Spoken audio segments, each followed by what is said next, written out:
Welcome to memoQ Talks, where we talk to industry leaders about their experiences, lessons learned, and what works best across all areas of localization. Now here's your host. Hello and welcome to the newest episode of memoQ Talks. This is memoQ's podcast about all things language and localization with a wide variety of guests. And before we move on, please make sure that you, of course, if you like the video, you like and subscribe and also share the video on your network. My guest today is Belén Agulló García, who works for a very renowned language service company called Terratrans. Terratranslation is based in the United States and best known for game localization. And Belén, welcome to memoQ Talks. And welcome back to memoQ's office, because that's also not a secret that at one point in her career, Belén used to work with memoQ. And I feel honored to have you here because you are such an important voice in the industry, especially when it comes to education and accessibility. Okay. Yes, so we have known each other for quite some time, but I always realize that I don't know my colleagues half as well as they deserve. Like Bilbo Baggins says early on in The Lord of the Rings, I don't know half of you half as well as I should like, and I like less than half of you half as well as you deserve. And I think it's true for everyone in every company. And so what I did was open your LinkedIn profile, and I realized that you are quite open there, and you make 5 very clear statements about yourself. And I'd like you to tell us about each of these, how these came about, what is your story about them, what was the point you became passionate about this, and what was the part that made you passionate about it.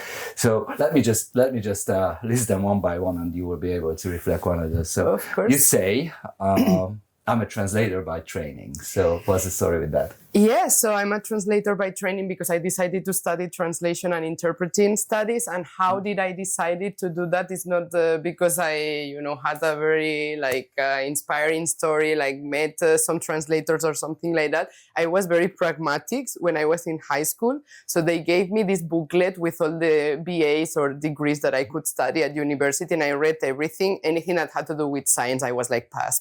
I'm not studying math or medicine or biology. And then it was like philology. Okay, this is interesting, but it seems too theoretical. I'm not that much into that, although I love languages. And then I saw this degree, translation and interpreting. What is this? This is very cool. And I just said, okay, I'm going to study this. So when I was, 16, I made a decision based on just my common sense. I went to the university, studied there, and then the rest is history for me. Thank you. Yeah, that sounds very, very practical. I actually have a follow-up question to that, but before that, we let's jump on the second statement that you make. I'm a trainer by vocation. Yes, this is something I don't know how I came about, but when I was studying at the university and I decided I wanted to specialize in game localization, and we'll talk about it a little bit later. Back then, it was 2010 to 2011. There was not so much training on game localization, but there were many people who were passionate about it. And I was lucky to start learning about it and have practical experience and so on and so forth. So I felt so compelled to share what I was learning with other people. And it was so rewarding to be able to explain what I learned and see how people were enthusiastic about game localization. And then for some time I was doing training for game localization, also memoQ training.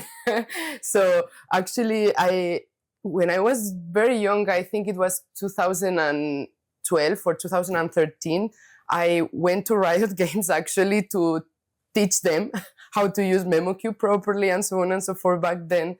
And it was very funny. And even at that level, I was it was the first time I was going to a localization buyer to talk to them and so on and so forth. It was so rewarding to see, okay, the things I know are useful to other people. So I just go on and on with training. And I taught at the university as well. And I've it's the most rewarding feeling for me to share what I know and see how my students evolve and go work in the industry. I had many people coming to me years after. I might not even remember them, and telling me, thanks to your course, now I'm working in game localization, or I'm doing that. And that's the best thing. Like, that's the best thing for me, the best feeling, the best reward. I actually share the feeling because I had been teaching various subjects, mostly in translation schools, for more than 10 years, and I'm trying to get back into that right now. So, and yes, I agree, it's the most rewarding activity to meet the students in the profession later on. So, Yes.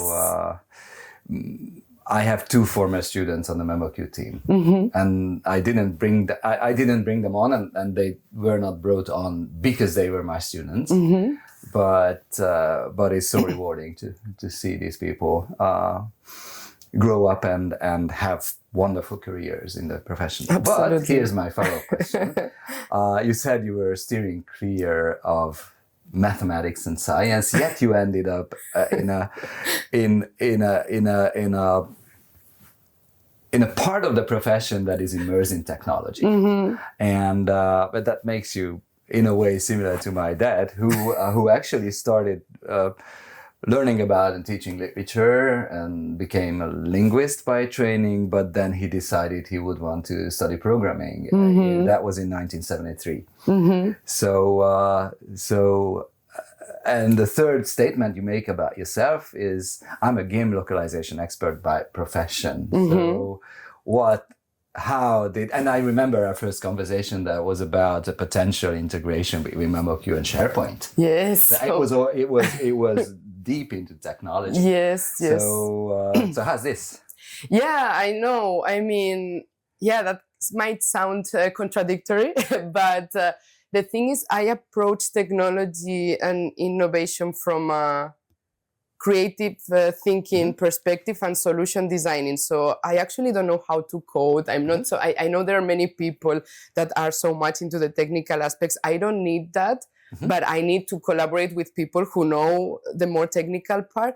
But I really like to understand technology from a humanistic perspective and see how it can be leveraged, how we can use it in a way that will help us in our mission in the localization industry. So I love technology. I just don't know to actually create the technology or like understand.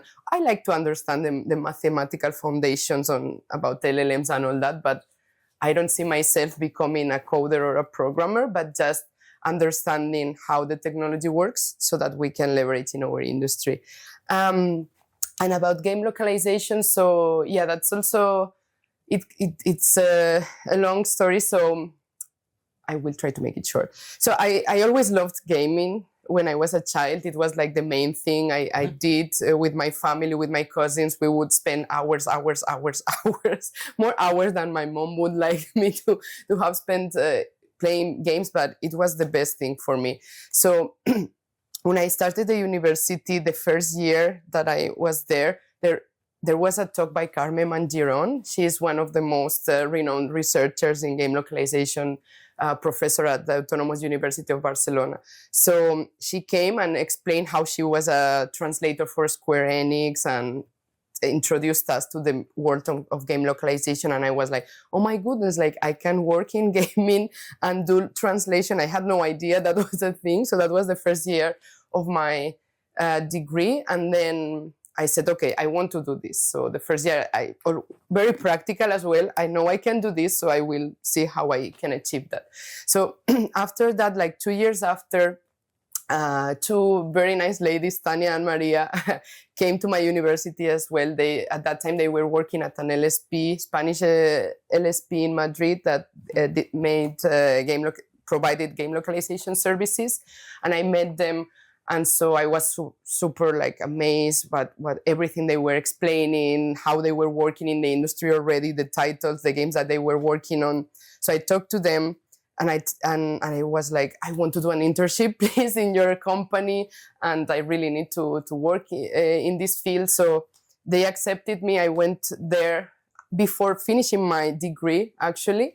So it was a bit crazy because I had all my exams while I was doing my internship the last year, but my university and the people there were super supportive of me, and they were like, I mean, we teach you to actually go work, so let's make this work, even if you haven't finished your degree. So I did that, and then, I continued there. I could stay in this company, and then I moved to other companies and keep evolving my skills in game localization. And to me, it's one of the most interesting verticals maybe in the localization industry, because you have all the technical aspects of of software localization, all the marketing, everything that you have in a software localization project, plus the multimedia aspect, the dubbing, the subtitling, the graphic localization, everything. So it's so rich. If you want to learn everything in the localization industry, specialize in gaming, because there's so much. Then you need to go into gaming. Yeah. Yeah, got it. Very exciting. To go on, you also say that you're a multimedia localization consultant and researcher by default. What does by default mean? So this is something I cannot, even if I'm doing different things, I will end up consulting people on how to do things better. It's where I default, so to say, my nature goes. So yes, I have to thank NIMSI as well for giving me the opportunity to work for them for a few years as well, and learn more and go deeper into how to be a consultant, how to run research projects, and so on and so forth. But I think my nature, my training experience, my consultancy experience, having had multiple roles in the industry, put me in this position where I enjoy the most is going into a company, understanding, listening, what the problems, what the challenges, what the pain points are, and then try to find a solution together. Not on just me, but what I enjoy the most is to bring people together, facilitate conversation between different teams. I think that's something I did at memoQ as well. So bridging the gap, or bridging the communication between sales maybe and product, or the same what I'm doing in other companies as well. And then and trying to align a vision and execute that vision, because it's so cool to say I do a strategy, okay, I have wonderful ideas, but then no one executes them. No, you actually have to make a plan, execute it, and measure the results, and that's why I enjoy the most. So you care about your research and consultancy being actionable. So Exactly. I like that very much. And we arrived at your passion. So you say you're a game accessibility advocate by passion. Yes. That is something, I mean, if I think about it, I even get emotional, because I feel like making games something that is so connected with human creativity, with feeling immersed, with feeling connected with other people, not depending on the type of game. Okay, if you're playing Candy Crush, maybe not so much, but if you play like an online game, or even a single player game, you can feel so many. It's the most interactive form of entertainment, more than books, more than movies, more than anything else.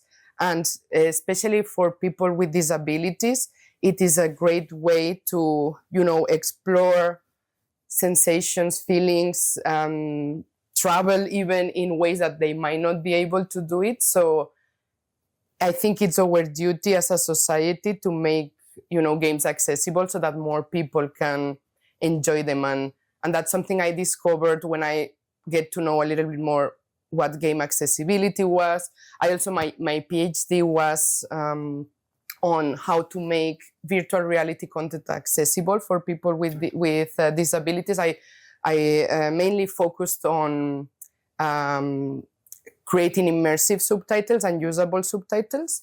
And I was extremely lucky, because I could partner with an association of deaf people and people with hearing loss in Alicante, where I live. And so I could talk to the end users, test the solutions that we were designing with them, get to understand what they needed, what they wanted, and that was also the most rewarding experience, I think, training and being able to create a product based on user feedback from people with disabilities that was actually something that they like and they would enjoy, it was something that, oh my goodness, it makes me extremely happy. So actually I tried a personal project, but I'm still not an entrepreneur, maybe in the future, but I tried to set up this consultancy project for myself called Accessibility Warriors, who the main goal was to support gaming companies in making games more accessible. And that was also a very enriching learning experience for me. But yeah, you can see the passion because I can always cry when I talk about this. I can hear that, and I have to say I admire this. This sounds like a very complete and very fulfilling career already. Thank you. But I want to latch back on to this part about consultancy, because your current title says executive consultant about innovation.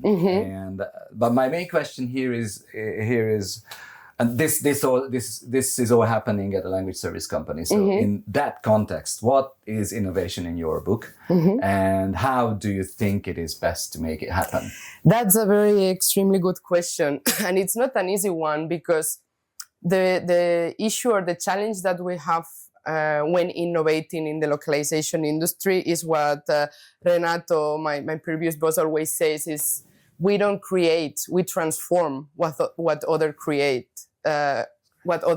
So it's difficult to innovate when we are not the ones creating the actual products or content or whatever, but we just make it accessible in other languages. Another thing that it's a little bit frustrating for me in our industry when it comes to innovation is that the most disruptive innovations, be it TMS, thank you, memoQ for contributing to that, and translation memories, neural machine translation, and now LLMs come from outside. It doesn't come in the sense that it doesn't come from translators or linguists, it comes more from science people, right? So I think we have something to learn there, because we might be so focused on what we do that we don't see the other possibilities. And people from outside our industry, I mean, I'm not saying like computational linguists belong to the localization industry, but you know what I mean, like not the actual humanities language people are the ones creating these disruptions. So those are two things that make it difficult. But for me, and now it's an extremely interesting point for our industry, because we are, of course, LLMs, Gen AI, blah, blah, blah. We all know about these things. We've been talking about it a lot. Is changing how we are operating, how we are being perceived by people outside the industry, which is the most, I think, important thing as well. And we need to I think LSPs generally continuously reevaluate what we do, the service offering, and so on and so forth. And actually, if you go to any website of any LSP, you can see that it's a mess because there are so many like different services, different verticals, and you don't see like a super clear value proposition in those websites. It's like you can tell that we've been adding services and new things based on client feedback. So I feel like we're a little bit reactive, even if we might say, yes, we are super forward thinking. So how I see innovation now for our industry is that, okay, there are two horizons. The first horizon is 2 to 5 years. Let's survive. Let's be sustainable. Let's still be relevant. Let's integrate technology. Let's refresh our service offering. And let's maybe, for a small or mid-sized LSPs, let's be more niche. Let's find our niches. Let's create a package that it's perfect for that niche. Let's put all our energy into excellent customer experience and so on and so forth. So really creating curated solutions. And then the other horizon is 10 years from now, which is the most interesting for me in terms of innovation. And so in that case, what I like to think is, okay, let's imagine, I'm not saying it's going to happen, but let's imagine that 10 years from now, technology has evolved so much that now translation are almost perfect.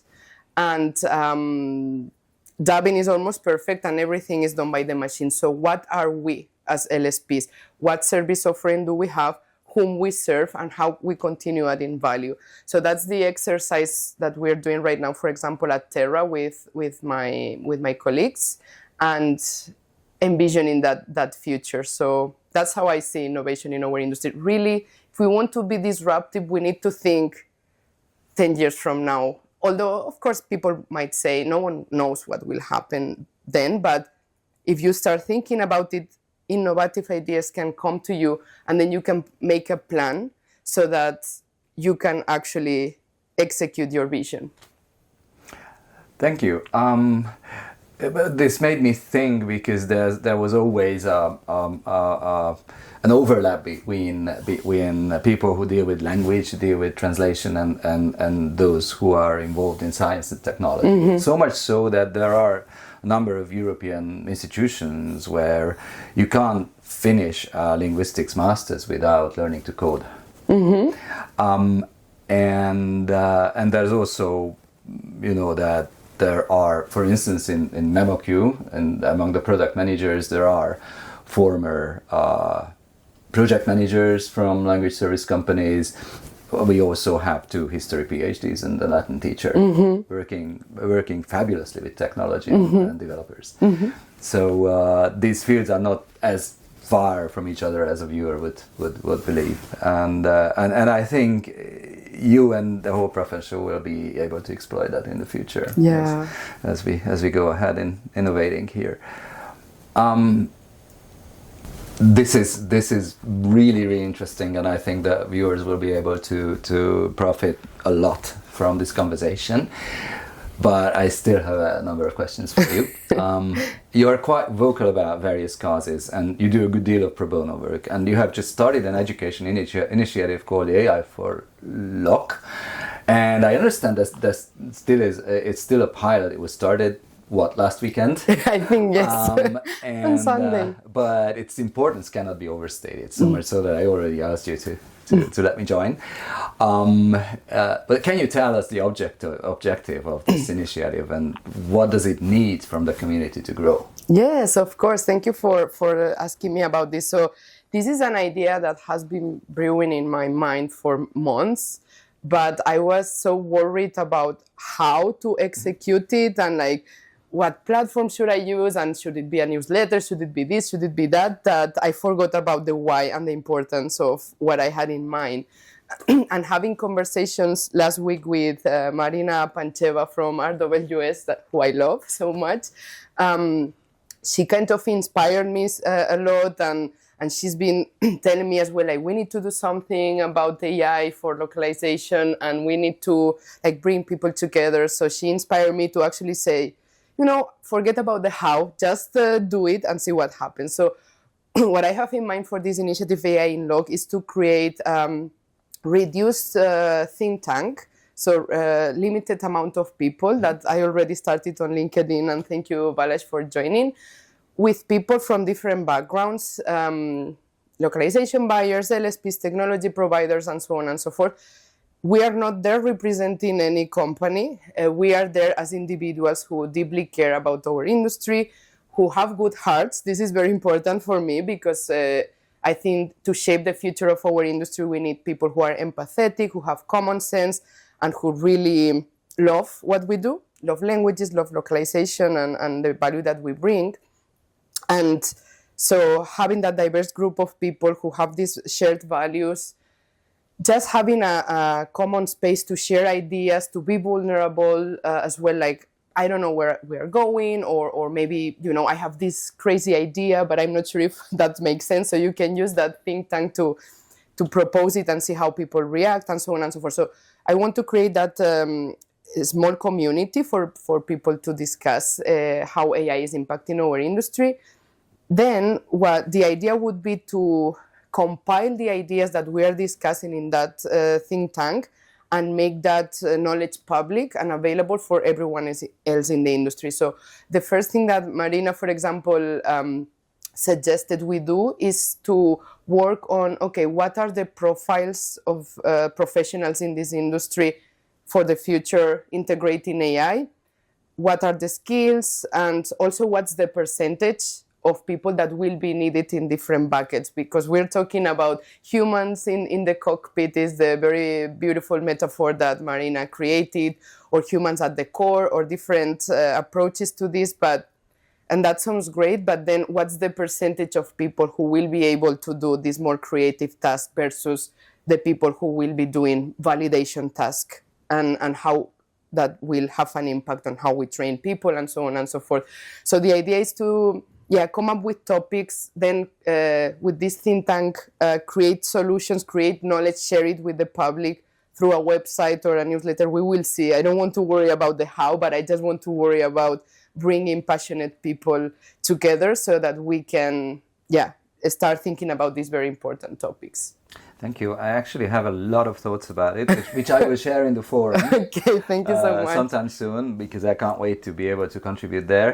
But this episode is not about that. We could actually record an entire episode about this initiative with multiple members. Yes, that would be fantastic. But I find this formidable, and yes, I believe education is in shortage, and also the approaches to educating future professionals in shortage. Because the education system, however progressive it strives to be, is always in a reactive mode, and that should probably stop in a way or another. Absolutely. But I'd like to move on to another question, because we should actually save this topic for a later. I think we could talk for hours. Yes, absolutely. Because another cause you are paying special attention to is combating climate change, and I really like the message in your profile that every little piece of contribution counts, and you are trying to do everything you can within your means. But then we have an elephant in the room, which is the environmental cost of running all these AI systems that we have talked about already. So what is your take on those, and how do you see the way forward? Yeah, that's a very good question. Yes, I feel very passionate about combating climate change, although some days I'm a bit depressed, because now with the US, what's going on there and how that will impact the climate change, climate emergency is a better term actually, because it's not changing for the best, but it's changing for worse. But anyways, I still try to do what I can. So yes, I'm very concerned about the environmental impact of AI on climate, of course. I think we still need more data. Honestly, I haven't found that much data on how much is impacting at the moment, and also will what AI is doing also decrease emissions in other sectors? Because if AI is able to do something, would that mean that we are not doing that in other places or not? I still don't know. I think we need to think about it more. When we were at Translating Europe Forum last week as well, Lucho from Amnesty International asked the European Commission person in charge of or participating in the AI Act created by the European Union this question, like, have you thought about how the Europe would contribute to decrease the impact of AI in climate change, and how that would impact population and so on and so forth? And they said that the measure that they are taking is that they will ask companies to be transparent on how, like, report on the emissions and so on. So I think that's a first step, because first we need the data in order to make decisions. And then, yes, of course, I mean, using renewable energy could be a solution, but is that enough to feed AI engines? I don't know. So that is something that we need to discuss. But other than that, I also want to remind people that the three most polluting industries in the world are petrol and oil, of course. So before being too worried about AI and how that impacts the environment, let's remember that petrol and oil is one of the most polluting ones in the world. So just walk and go by bike and try not to fly so much so that you are not contributing to this. The second one is agriculture, and agriculture is related to feeding the animals that then some people eat. So please stop eating or eat less meat would be a good thing to do as well. To if you're worried about climate emergency.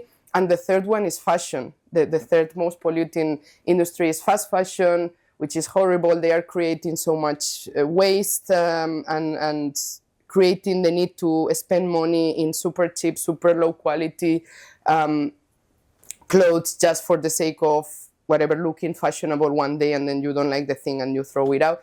So what I do a lot is I love vintage clothing anyway. So I usually, this is I don't know, my partner gave this to me, and this is from the 90s. I think my jeans are also from the 90s. So I just go buy in vintage shops a lot, but also I use Vinted, which is in Europe. I mean, maybe in the US is a different one, or in Asia, but it's also a second-hand market for clothing. So maybe I want to buy something from H&M because I need like a basic thing or something like that. So instead of going to an H&M, I go to Vinted. I buy clothes from there, sometimes even with the label still. And I don't create another waste for the world. So someone who doesn't want something, I will take it very gladly, and we contribute to that. So there are small things, as I said in my LinkedIn, that you can do. Eat less meat, don't buy too many clothes, and try to not pollute with the environment with cars and planes and all that. I would focus more on that. And then AI, yes, we need to worry about it and we need to regulate it, but we still don't have enough data. So yeah, you can do more beyond not using AI for now. Oh yes, we agree, and also we could go about another podcast, especially when I started looking at, for instance, the rationale behind using electric cars, and then looking into the secondary emissions. Where does the electricity that you use to charge your electric car come from? What is the environmental impact of manufacturing batteries? And also one lucky thing, and we should probably do a different podcast about this too.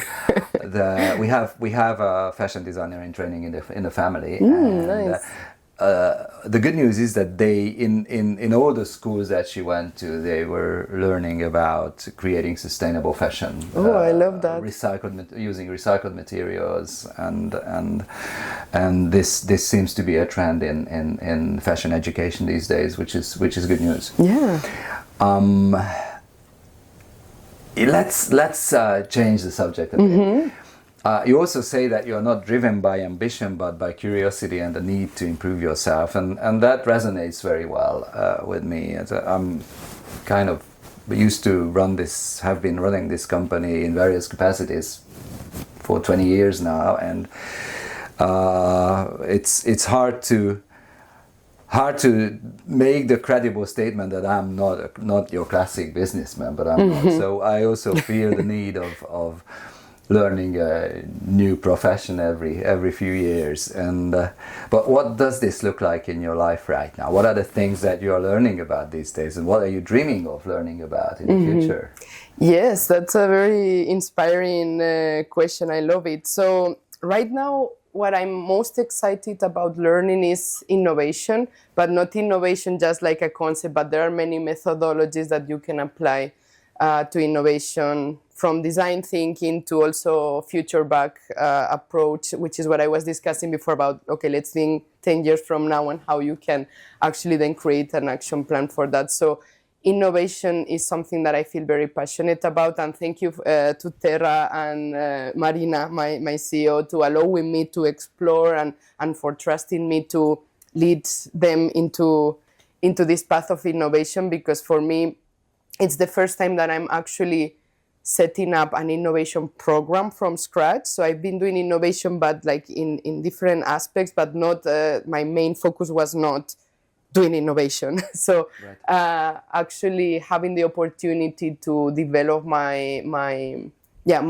skills, to create a program, to also be a better consultant, to be a better facilitator, to be a better mediator, and so on and so forth, is something that I feel very passionate about. And I'm a very book person, so I'm always reading like what other more smart people are saying. I love methodologies. I love frameworks. I'm a sucker for a good framework. So yes, I'm reading about these future back methodologies for innovation, which are very inspiring. Also learning different types of innovation. So disruptive, radical, and the different types, and also how companies have created innovation in the past. So things like how Coca-Cola created this incremental innovation by having new flavors. Okay, it's not like a revolution, but no one thought to make a vanilla flavored Coca-Cola, right? So that's an incremental innovation. Or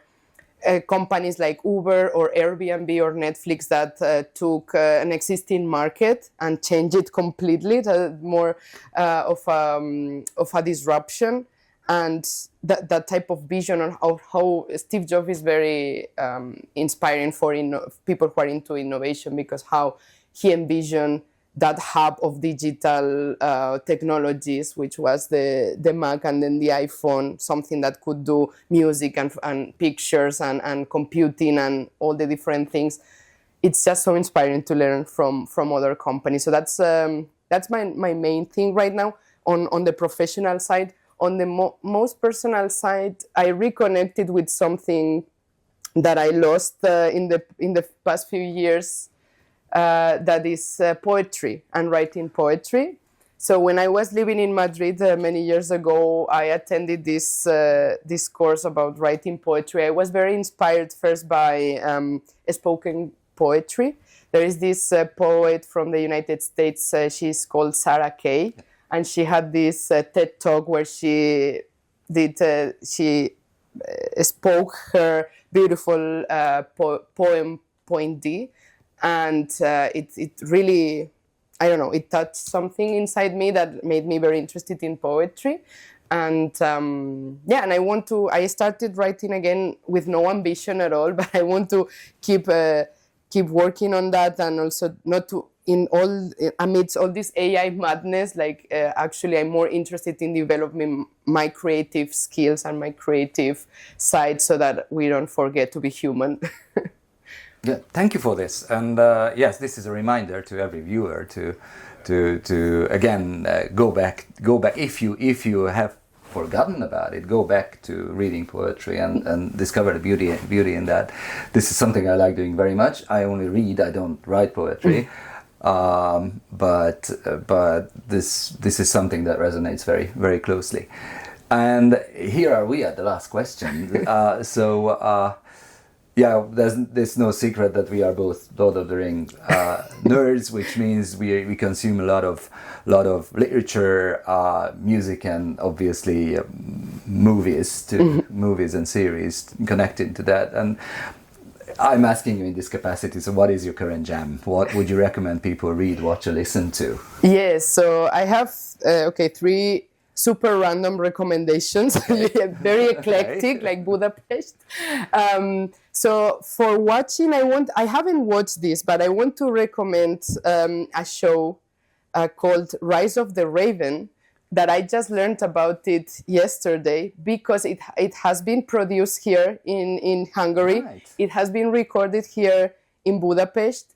Most of the actors speak in Hungarian, so it's a historical show about the Ottoman Empire, how they came in the 15th century, I think. Please don't quote me on that, but how they came and the battle between the Ottoman Empire and Hungary and all that. I'm not very much into that. 15th and 16th century sounds just right. Yeah, so the Rise of the Raven, and what is very interesting, even if I haven't watched it, is that it's a multilingual show. So right. Most actors might speak in Hungarian, but then they also hired actors from Turkey. So they are actually Turkish actors speaking in Turkish. Also, there is the Pope speaking in Italian, and some Italian speakers as well, Polish, Serbian, Czech, I think, German. So it's a multilingual show, and it's been recorded here. My friend Cecilia told me yesterday, she's one of the producers, and it got so much good critics on Cannes Festival a few weeks ago, so people really liked it. So they are in the process of selling this to different distributors in different countries. So I still don't know where it will be available, but look on Google, Rise of the Raven, and you will see the trailer. So that's for what to watch. what to read right now, I'm reading the unabridged journals of Sylvia Plath. So I'm a very nostalgic and I love sadness. Can you love sadness? I don't know. I love to read people who are able to express this existential dread and in such a beautiful way as Sylvia Plath could do. So I'm reading that, and it's really beautiful. Even if it's just her random journals, it's so beautifully written. I totally recommend that. And what to listen to, also super random, but this Friday, the new album by Linkin Park with the new singer is coming out.